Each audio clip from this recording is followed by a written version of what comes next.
Hello friends, स्वागत है आपका अपने चैनल हिंदी ज्ञानोदय पर। आज के इस वीडियो में हम बात करेंगे दिनांक 17/12/2020 को जूनियर ट्रांसलेटर हिंदी कनिष्ठ अनुवादक हिंदी के लिए जो परीक्षा ली गई है उसके प्रश्न पत्र पे हम देखेंगे कि कनिष्ठ हिंदी अनुवादक के लिए दिनांक 17/12 को आयोजित परीक्षा में किस तरह के प्रश्न पूछे गए थे। तो चलिए हम ज़्यादा समय न लेते हुए सीधे चलते हैं प्रश्नों के ऊपर और देखते हैं कि क्या क्या प्रश्न पूछे गए थे। सामान्य ज्ञान से संबंधित कुछ प्रश्न पूछे गए थे, तो चलिए देखते हैं। पहला प्रश्न पूछा गया था, चेन्नई में प्रथम सीमेंट कंपनी की स्थापना कब हुई थी? विकल्प थे 1902, 3, 4 और 5। तो इसका सही उत्तर होगा प्रथम चेन्नई में जो सीमेंट कंपनी स्थापित की गई थी 1904 में स्थापित की गई थी। यह भारत की पहली सीमेंट कंपनी भी थी। भारतीय संविधान के प्रस्तावना की भाषा को किस देश से लिया गया है? अमेरिका, कनाडा, ऑस्ट्रेलिया या आयरलैंड? और इसका सही उत्तर होगा ऑस्ट्रेलिया से लिया गया है। लोकटक झील किस राज्य में स्थित है? मिजोरम, मणिपुर, त्रिपुरा या नागालैंड? सही उत्तर है मणिपुर में स्थित है। उत्तर प्रदेश में लोकसभा की कुल कितनी सीटें हैं? और ऑप्शन है 82, 80, 84 या 78। और सही उत्तर है 80। 80 सीटें जो है लोकसभा की उत्तर प्रदेश में है। 2024 का ओलंपिक कहाँ आयोजित किया जाएगा? ये प्रश्न भी पूछा गया था और इसका सही उत्तर होगा फ्रांस में। 24 का ओलंपिक जो है वो फ्रांस में आयोजित किया जाना है। हरिजन महासभा संघ 1932 ईस्वी में किसने स्थापित की थी? दादा भाई नौरोजी, महात्मा गांधी, भीमराव अंबेडकर या बाबू जगजीवन राम? और इसका सही उत्तर है महात्मा गांधी ने इसकी हरिजन महासभा की स्थापना की थी, क्योंकि हरिजन शब्द भी जो है कि महात्मा गांधी ने ही दिया था। The Indian war of independence पुस्तक के लेखक कौन है? और इसके कुछ विकल्प दिए गए हैं, बाल गंगाधर तिलक, बी.डी. सावरकर, मोतीलाल नेहरू या इनमें से कोई नहीं। और सही उत्तर होगा बी.डी. सावरकर। अगर हम रीजनिंग से कुछ प्रश्न को देखें तो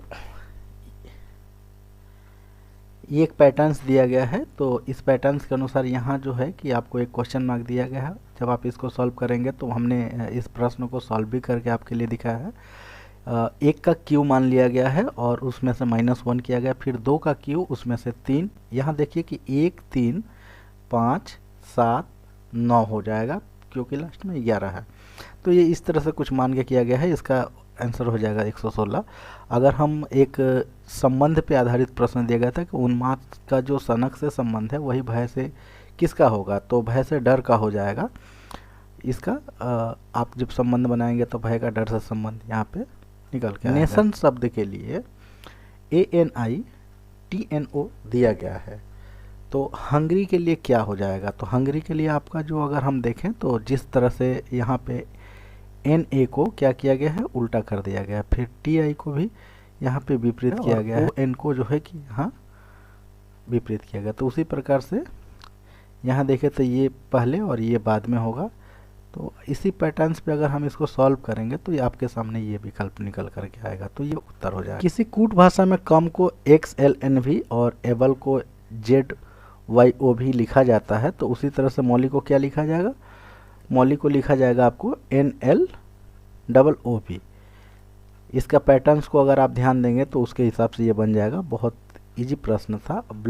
एक ब्लड रिलेशन से संबंधित प्रश्न पूछा गया था, जिसमें कहा गया था कि एक व्यक्ति को संकेत करते हुए एक महिला ने कहा कि उसके भाई के पिता मेरे दादाजी के एकमात्र पुत्र हैं, तो वह महिला उस व्यक्ति की क्या लगती है?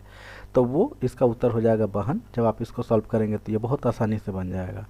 10 विद्यार्थियों का प्राप्तांक यहाँ दिया गया है और औसत निकालना है, तो क्या करेंगे? 10 को जोड़ करके उसे 10 से डिवाइड कर देंगे, क्योंकि 10 संख्याएं हैं तो 10 से डिवाइड हो जाएगा, उसका औसत निकल जाएगा। इसका औसत होगा 32। आगे अगर हम देखें तो कंप्यूटर से कुछ संबंधित प्रश्न पूछे गए थे। तो पहला प्रश्न था, प्रिंटर कौन सा डिवाइस है? इनपुट, आउटपुट, मिक्स या इनमें से कोई नहीं? तो ये क्या हो जाएगा? आउटपुट डिवाइस होगा। सही आंसर आउटपुट डिवाइस है, प्रिंटर आउटपुट डिवाइस है। वैन का पूरा नाम क्या है? तो इसका ऑप्शन अगर देखें तो wide area network, world area network, earth area network या वाइल्ड एरिया नेटवर्क। तो इसका सही होगा वाइड एरिया नेटवर्क, बृहद। सीपीयू में इनमें से क्या होता है? तो ऑप्शन है डाटा का ग्राफिकल, ये डिस्प्ले, आउटपुट प्रबंधन, इनपुट प्रबंधन, ये तो सारी चीज़ें हैं। तो डाटा का ग्राफिकल डिस्प्ले जो है कि CPU में होता है, ये सही उत्तर होगा। अगर हम देखें पहले पीढ़ी के इसी तरह से कुछ और भी प्रश्न पूछे गए थे कंप्यूटर पर आधारित, जिनके ऑप्शन तो हमें नहीं याद है, लेकिन हमने उसका सॉल्व किया है। पहले पीढ़ी के कंप्यूटर में क्या था, तो वैक्यूम ट्यूब था, और दूसरे पीढ़ी में वैक्यूम ट्यूब के जगह क्या डाला गया था, ट्रांजिस्टर डाला गया था, और ये दोनों ही प्रश्न पूछे गए। पूछा गया था GUI का फुल फॉर्म क्या है, तो इसका फुल फॉर्म होगा ग्राफिकल यूजर इंटरफेस। CPU की गति को क्या कहते हैं, तो क्लॉक स्पीड कहते हैं। ये सारे प्रश्न जो है कि आपको 17 तारीख के एग्जाम में पूछा गया था। अगर हम हिंदी से प्रश्न देखें तो हरिश्चंद्र कौन सा संधि है, ये पूछा गया था। ऑप्शन आपके सामने स्वर संधि, व्यंजन, विसर्ग और या इनमें से कोई नहीं, तो इसका होगा विसर्ग संधि है। कार्तिकेय का पर्यायवाची शब्द क्या नहीं है, ये ऑप्शन दिए गए थे, तो इसका हो जाएगा आपको विनायक नहीं होगा, क्योंकि विनायक जो है कि गणेश के लिए पर्यायवाची शब्द प्रयोग किया जाता है। अगर आगे देखें तो बिजली का पर्यायवाची शब्द इसमें से कौन सा नहीं है, तो यहाँ हो जाएगा सफरी। सफरी मतलब सफ़र के लिए जो सामग्री है उसको सफरी कहा जाता है। बाकी सारे जो है चंचला हो, चपला हो, दामिनी हो, ये सब बिजली के पर्यायवाची के रूप में प्रयोग किए जाते हैं। इसमें से एक और प्रश्न पूछा गया था कि किस शब्द में विदेशी प्रत्यय का प्रयोग किया गया है। अब नीचे ऑप्शन दिए गए थे, वरिष्ठ आध्यात्मिक, लड़कपन या ईमानदार। तो यहाँ ईमानदार शब्द होगा, जो कि जिसमें कि विदेशी, क्योंकि दार शब्द जो है वो विदेशज प्रत्यय है और उसका प्रयोग इसमें किया गया है। निम्नांकित में से किस शब्द में मात्रा और वर्ण दोनों में गलती है, ये आपको बताना। कुछ शब्द दिए गए हैं, तो इसका सही उत्तर क्या हो जाएगा, आघूर्ण। आघूर्ण जो है ये, इसमें आप देखें तो ये मात्रा जो है ये भी गलत है और र का प्रयोग भी गलत जगह पर किया गया है, तो ये सही हो जाएगा, क्योंकि दोनों गलतियाँ इसमें। सिनॉप्सिस का सही हिंदी पर्याय क्या होगा, ये भी पूछा गया था। इसका ऑप्शन देखिए, संक्षिप्त, सारांश, व्याख्या या भावार्थ। तो इसका सही उत्तर होगा सारांश। कीर्ति का विलोम शब्द क्या होगा, और ये आपके सामने ऑप्शन है अकीर्ति, उपकीर्ति, अपकीर्ति या इनमें से कोई नहीं। तो अपकीर्ति इसका सही होगा, ये भी पूछा गया था। इनमें से किस शब्द में उपसर्ग का प्रयोग नहीं किया गया है, अपवाद, पराजय, प्रभाव या ओढ़ना। तो सही उत्तर होगा ओढ़ना। गणित से कुछ प्रश्न, इसमें एक प्रश्न पूछा गया था, एक ट्रेन 150 किलोमीटर की गति से 80 मिनट में जो दूरी तय करेगी उसे कार 40 किलोमीटर प्रति घंटा की गति से कितने समय में पूरा किया जाएगा। कार से कितने समय में पूरा किया जाएगा।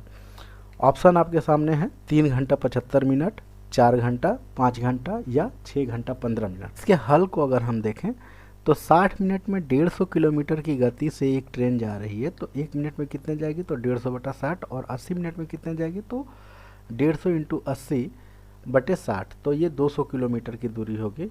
अब देखिए यहाँ कहा जा रहा है कि 40 किलोमीटर प्रति घंटा की गति से कार से अगर हम उस दूरी को तय करें तो कितनी दूरी को, 80 मिनट में जो दूरी तय होगी, तो 80 मिनट में कितनी हुई, 200 किलोमीटर। तो अगर 1 घंटे में एक कार 40 किलोमीटर जाती है तो 200 किलोमीटर जाने में कितना टाइम लगेगा, तो 200/40 कर देंगे तो ये 5 घंटा निकल जाएगा। तो ये सही आंसर होगा 5 घंटा। आगे अगर हम देखें तो एक प्रश्न था कि ये कुछ औसत है, इसका औसत निकालना था, जो कि हमने रीजनिंग में भी इसको शायद देख लिया, रीजनिंग में ही हमने इस प्रश्न को हल कर लिया था।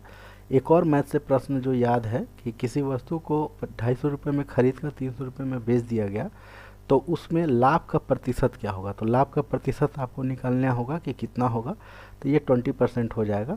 ऐसे भी समझ में आ रहा है, क्योंकि 250 रुपये में अगर ख़रीदा गया और 50 रुपये का लाभ किया गया, तो 250 का 50 रुपये कितना परसेंट होगा, तो 20% हो जाएगा। फिर भी हल करके अगर देखिए इसके फार्मूला के अनुसार, तो लाभ × 100 क्रय मूल्य, तो लाभ क्या है 50 है, और परसेंटेज के लिए 100, और 250 रुपये जो क्रय मूल्य है बट्टा में, तो ये कट के हो जाएगा 20। तो फ्रेंड्स, इस प्रकार हमने रेलवे की जूनियर ट्रांसलेटर हिंदी के लिए जो 17 दिसंबर को ली गई थी, उसमें आए हुए प्रश्नों को देखा कि किस तरह के प्रश्न पूछे गए थे। तो आज की वीडियो में इतना ही। मिलते हैं अगले वीडियो में कुछ नए प्रश्नों के साथ, नए संदर्भों के साथ। तब तक के लिए बहुत बहुत धन्यवाद।